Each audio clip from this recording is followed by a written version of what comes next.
আজকে আপনাদের সাথে যে কথাগুলো শেয়ার করব সেটা কি শুধু একমাত্র আমার সাথে হয় নাকি আপনাদের সাথেও হয়, একটু কমেন্ট করে জানাবেন। খুব ছোটবেলা থেকেই আমি কিন্তু একটা যৌথ ফ্যামিলিতে বড় হয়েছি। আমার আব্বারা ছিল 7 ভাই 2 বোন, সাথে আমার দাদিও থাকতো। আমার দাদা কিন্তু তখন বেঁচে ছিল না। তো আমার আব্বা যেহেতু সবার বড় ফ্যামিলিতে, আমার আম্মাও কিন্তু সবার সবকিছুই মেনটেন করার চেষ্টা করতো। যে যাই বলতো সবকিছু মুখ বুঝে সহ্য করতো, আর খাঁড় বাগা পরিশ্রম করে যে যেটা খেতে চাইতো, যে যেটা করতে বলতো সেটাই করে খাওয়াতো। কথায় গাদার মতো খাটনি করে যেত আমার আম্মা। যাই হোক, আমিও ফ্যামিলি থেকে এসব দেখে বড় হয়েছি, সুতরাং আমারও সেই ছোটবেলা থেকে একটা স্বপ্ন ছিল আমার বিয়েটাও যেন একটা বড় ফ্যামিলিতে বিয়ে হয়। আমরা সবাই মিলে একসাথে থাকবো, সবাই মিলে একসাথে যা খাই সেটাই খাবো, ভাগ করে খাবো দরকার পড়লে, তারপর যাতে সবাই মিলে থাকবো, সবাই মিলে খাবো। যাই হোক, আল্লাহর অশেষ রহমত আমার বিয়েটাও হলো একটা ফ্যামিলিতে, তেমন কোনো বড় না, ওরা ছিল 2 ভাই 2 বোন। বিয়ের আগেই কিন্তু আমার আম্মা সব সময় বলতো আমার মেয়েদেরকে এমন কোনো ফ্যামিলিতে বিয়ে দিব না যেখানে বড় ছেলের বউ হতে হয়। কিন্তু ভাগ্যের লিখনকে আর খণ্ডন করা যায়? একটা জিনিস চিন্তা করে দেখবেন, যে এটা আমরা মন থেকে খুব বেশি ঘৃণা করি সেটাই কিন্তু উপর আল্লাহ আমাদেরকে সবার আগেই দিয়ে দেয়। যাই হোক, আপুরা আম্মা যেহেতু মনে মনে এটা পোষণ করে রাখছিল, তারপরে কিন্তু আমার আম্মা সেটা ধারণ করে রাখতে পারলো না। আমার বিয়েটাও হলো ফ্যামিলির একটা বড় ছেলের সাথে। যাই হোক, বিয়েটা হওয়ার পরেই আমাকে কিন্তু সংসার বুঝিয়ে দেওয়া হলো, মুখের উপর বুঝিয়ে দেওয়া হলো সংসার, কিন্তু কাজে কর্মে নয়। যে কর্মে বললেও ভুল হবে, কাজে কর্মে বলতে ওই চাকরানির মতো কাজগুলো করার জন্য আমাকে সংসারটা ধরিয়ে দেওয়া হলো। যাই হোক, এটা আমারই সংসার, এখানে চাকরানি বললেও ভুল হবে, কিন্তু আমি যে 1 সেকেন্ডের জন্য বসে থাকবো সেটাও ওনাদের চোখে খুবই খারাপ দেখাতো। সকালটা শুরু হলেই যেন আমার ইচ্ছে করতো তখন ঘড়ির কাঁটাটা যাতে ঘুরাই দিই। সকালটা শুরু হলেই আমার ডেইলি রুটিন শুরু হয়ে যায়।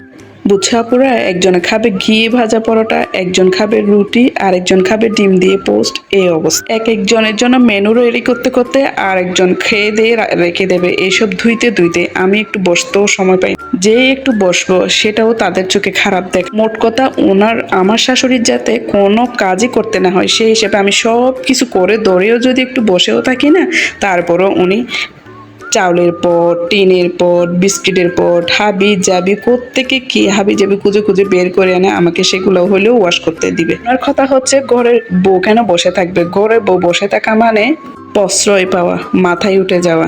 যাই হোক, মুখ বুঝে সব কিছু সহ্য করে করেই যাচ্ছি। চোখের পানিটা কাউকে দেখাতেও পারতাম না, শুধুমাত্র বাথরুমে গেলে একটু কান্না করে চলে আসতাম, আর নামাজ পড়তে বসলেই আল্লাহকে বলতাম শুধু, আল্লাহ ওনাদেরকে হেদায়েত দান করো, আল্লাহ ওনাদেরকে হেদায়েত দান করো। আমি চাই যেন আমরা সবাই মিলে একসাথে থাকি, মিলেমিশে থাকি। স্বামীকেও কিছু বলতে পারতাম না, কারণ এগুলো তো ওনাদেরই মা ভাই, যা কার বিরুদ্ধে কার কাছে কিসের বিচার দিব। কিন্তু আমি না বললেও উনি আমার চোখ মুখ দেখে বুঝতে পারত। তারপরেও আমাকে নিজ থেকে সান্ত্বনা দিয়ে বলতো, একদিন তোমারও সব কিছু হবে, সেদিন নিজের মতো করে করিও, আজকে না হয় একটু সহ্য করো। আমি ছাড়া ওনাদের আর কেউ নেই, আমাকে অনেক কষ্ট করে বড় করেছে। উল্টা উনি আমাকে এসব বলতো। সকাল অবধি থেকে এসব কাজের পেশা থেকে আমার কাজ হেল্প করার জন্য উনি একটা কাজের মেয়ে পর্যন্ত রাখে।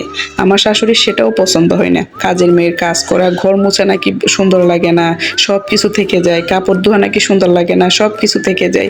এসব ভংসং কথাবার্তা বলে উনি কাজের মেয়েটাও বিদায় করে দিই। বাড়িতে আমার আব্বা আম্মাকেও কিছু বলতে পারি না, কার সম্পর্কে কি বলবো? আমারই তো শ্বশুরবাড়ি, বিয়ে হয়েছে মাত্র 1 বছর। ফেসবুকে এসে এসব কথা বললে অনেকে বলে ফেসবুকে এসে শ্বশুরবাড়ির নামে শাশুড়ির নামে বদনামি করে। যাই হোক, আজকের ঘটনাটি কিন্তু আমার এক বান্ধবীর বাসা আমার বাসার পাশেই, প্রায় প্রত্যেকটা দিনই এসে এসে আমাকে ওর এইসব কথা বলে। আমারও শুনতে খুবই খারাপ লাগে। আল্লাহ সবাইকে হেদায়েত দান করুক। সবাই ভালো থাকবেন, সুস্থ থাকবেন, আর আমাদের জন্য বেশি বেশি করে দোয়া করবেন। আর আপনাদের কাছে বিশেষ অনুরোধ রইল, আমাকে একটা লাইক, কমেন্ট আর ফলো দিয়ে পাশে থাকবেন। আল্লাহ হাফেজ।